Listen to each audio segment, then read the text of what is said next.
जय श्री राम दोस्तों, स्वागत है आपका हमारे चैनल पर। हिंदू धर्म में हनुमान जी को संकट मोचन कहा गया है। कहते हैं कि कलयुग में अगर कोई देवता सबसे जल्दी अपने भक्तों की पुकार सुनते हैं तो वो है हमारे प्यारे बजरंगबली।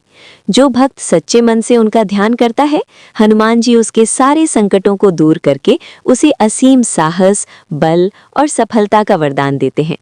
हर साल चैत्र माह की पूर्णिमा तिथि के दिन हनुमान जी का जन्मोत्सव पूरी दुनिया में बहुत ही धूमधाम के साथ मनाया जाता है। मान्यता है कि इसी पावन दिन माता अंजनी की कोख से रुद्रावतार हनुमान जी ने जन्म लिया था। लेकिन दोस्तों, इस बार साल 2026 में हनुमान जयंती की तारीख को लेकर भक्तों के बीच एक बहुत बड़ा कंफ्यूजन बना हुआ है। कोई कह रहा है कि हनुमान जयंती 1 अप्रैल को है, तो कोई कह रहा है कि 2 अप्रैल को है। त्योहारों की तिथियों को लेकर अक्सर जो असमंजस बनता है, वो इस बार हनुमान जयंती को लेकर भी बन गया है। हम सभी चाहते हैं कि बजरंगबली की पूजा सही दिन और एकदम सटीक मुहूर्त पर हो, ताकि हमारी पूजा का पूरा फल हमें मिल सके। क्योंकि हनुमान जी की कृपा जिस पर हो जाए, उसे जीवन में कभी डर, भय, निराशा और कष्ट छू भी नहीं सकते।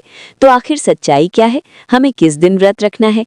किस दिन मंदिर में चोला चढ़ाना है? आज के इस खास वीडियो में हम आपके ये सारे डाउट्स हमेशा के लिए समाप्त करने वाले हैं। दोस्तों, आगे बढ़ने से पहले ये समझना जरूरी है कि चैत्र पूर्णिमा का महत्व क्या है। चैत्र का महीना हिंदू नववर्ष का पहला महीना होता है। इसी महीने में रामनवमी भी आती है और उसके ठीक बाद पूर्णिमा के दिन राम भक्त हनुमान जी का अवतरण होता है। राम काज कीन्हे बिनु मोहि कहाँ विश्राम। हनुमान जी का पूरा जीवन प्रभु श्री राम की सेवा और भक्तों की रक्षा के लिए समर्पित है। इसलिए चैत्र पूर्णिमा के दिन स्नान और दान का विशेष महत्व माना जाता है। जो भी व्यक्ति इस दिन सच्चे मन से ब्रह्मचर्य का पालन करते हुए हनुमान जी की आराधना करता है, उसके घर में कभी भी पैसों की कमी नहीं होती और माँ लक्ष्मी की कृपा भी हमेशा बनी रहती है। चलिए, अब आपका इंतजार खत्म करते हैं और सीधे आते हैं उस सवाल पर जिसने सबको सबसे ज्यादा उलझा रखा है। अब ध्यान से सुनिएगा, 1 या 2 अप्रैल हनुमान जयंती 2026 में मनाई कब जाएगी? देखिए, वैदिक पंचांग के अनुसार चैत्र माह की पूर्णिमा तिथि 1 अप्रैल 2026 को सुबह 7:06 पर शुरू हो रही है और ये पूर्णिमा तिथि अगले दिन यानी 2 अप्रैल 2026 को सुबह 7:41 पर समाप्त होगी। हिंदू धर्म में हम हमेशा उदया तिथि यानी सूर्योदय के समय जो तिथि होती है उसे मानते हैं, क्योंकि 2 अप्रैल को जब सूर्योदय होगा तब पूर्णिमा तिथि मौजूद रहेगी सुबह 7:41 तक। इसीलिए उदया तिथि के अनुसार इस साल चैत्र पूर्णिमा 2 अप्रैल को ही मानी जाएगी। तो अपने कैलेंडर में नोट कर लीजिए, हनुमान जयंती का महापर्व इस साल 2 अप्रैल 2026 को ही मनाया जाएगा। 1 अप्रैल को लेकर आपको बिल्कुल भी कंफ्यूज नहीं होना है। पूजा का शुभ मुहूर्त। अब जब हमें सही तारीख पता चल गई है, तो चलिए जानते हैं पूजा का सबसे शुभ मुहूर्त क्या रहेगा। जैसा कि मैंने अभी बताया, 2 अप्रैल को पूर्णिमा तिथि सुबह 7:41 तक ही रहेगी। शास्त्रों के अनुसार हनुमान जी का जन्म सूर्योदय के समय हुआ था, इसलिए हनुमान जयंती पर पूजा का सबसे शुभ और फलदायी मुहूर्त 2 अप्रैल की सुबह 7:41 तक ही है। आपको कोशिश करनी है कि आप ब्रह्म मुहूर्त में उठ जाएं। ब्रह्म मुहूर्त में स्नान करना इस दिन अत्यंत शुभ माना गया है। स्नान के बाद स्वच्छ वस्त्र धारण करें, सूर्य देव को अर्घ्य दें और अपनी क्षमता के अनुसार अन्न या धन का दान करें। इसके बाद ही बजरंगबली की विधि विधान से पूजा शुरू करें। पूजा विधि और सामग्री। अब बात करते हैं कि हनुमान जयंती मनाएं कैसे और पूजा में किन किन चीजों का होना जरूरी है। इस दिन सबसे पहले ब्रह्मचर्य का सख्ती से पालन करें। सुबह स्नान आदि करके अपने घर के मंदिर या किसी भी सिद्ध हनुमान मंदिर में जाएं।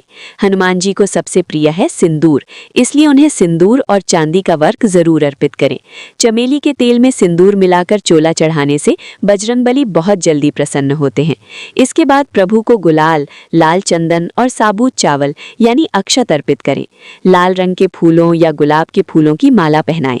एक बात का खास ध्यान रखें, हनुमान जी को पान के पत्ते और तुलसी दल यानी तुलसी के पत्ते अर्पित करना बेहद ही शुभ माना गया है। इसलिए अपनी पूजा सामग्री में इन 2 चीजों को शामिल करना बिल्कुल मत भूलिएगा। पूजा सामग्री चढ़ाने के बाद वहीं आसन बिछाकर बैठ जाएं और पूरे भक्ति भाव से हनुमान चालीसा का पाठ करें। अगर आपके पास समय है और संभव हो सके तो इस दिन सुंदरकांड का पाठ जरूर करना चाहिए। अगर किसी कारणवश आप सुंदरकांड या हनुमान चालीसा का पाठ ना कर पाएं तो बिल्कुल निराश ना हो। बस आंखें बंद करके प्रभु श्री राम के नाम का राम राम का निरंतर जाप करें। जहां राम का नाम होता है वहां हनुमान जी स्वयं दौड़े चले आते हैं। पाठ और जाप पूरा होने के बाद हनुमान जी को उनका सबसे प्रिय भोग यानी बेसन के लड्डू या मीठी बूंदी का भोग लगाएं। अंत में कपूर और घी के दीपक से उनकी आरती उतारें। इस तरह आपकी पूजा पूर्ण मानी जाती है। दोस्तों, हनुमान जयंती के दिन गरीबों और ज़रूरतमंदों को भोजन कराने का भी विशेष महत्व है। बहुत से लोग इस दिन अपने मोहल्ले या मंदिरों में भंडारा कराते हैं। ऐसा करने से हनुमान जी अत्यंत प्रसन्न होते हैं और अपने भक्तों पर जमकर कृपा बरसाते हैं। अगर आपके जीवन में कोई कोर्ट कचहरी का मामला अटका है या किसी परीक्षा में सफलता चाहिए तो इस दिन बजरंगबली से सच्चे मन से प्रार्थना करें। आपके सारे बिगड़े काम जरूर बनेंगे। तो दोस्तों, मुझे पूरी उम्मीद है कि हनुमान जयंती 2026 की सही तारीख, मुहूर्त और पूजा विधि को लेकर अब आपके मन में कोई भी डाउट नहीं बचा होगा। अगर आपको ये जानकारी अच्छी लगी हो तो इस वीडियो को अपने परिवार और दोस्तों के साथ व्हाट्सएप पर ज़रूर शेयर करें ताकि उनका भी कन्फ्यूजन दूर हो सके। कमेंट बॉक्स में जय श्री राम और जय बजरंगबली लिखना बिल्कुल मत भूलिएगा। चैनल को सब्सक्राइब करें और बेल आइकन दबाएं। मिलते हैं अगले वीडियो में। जय हिंद, जय भारत, जय श्री राम।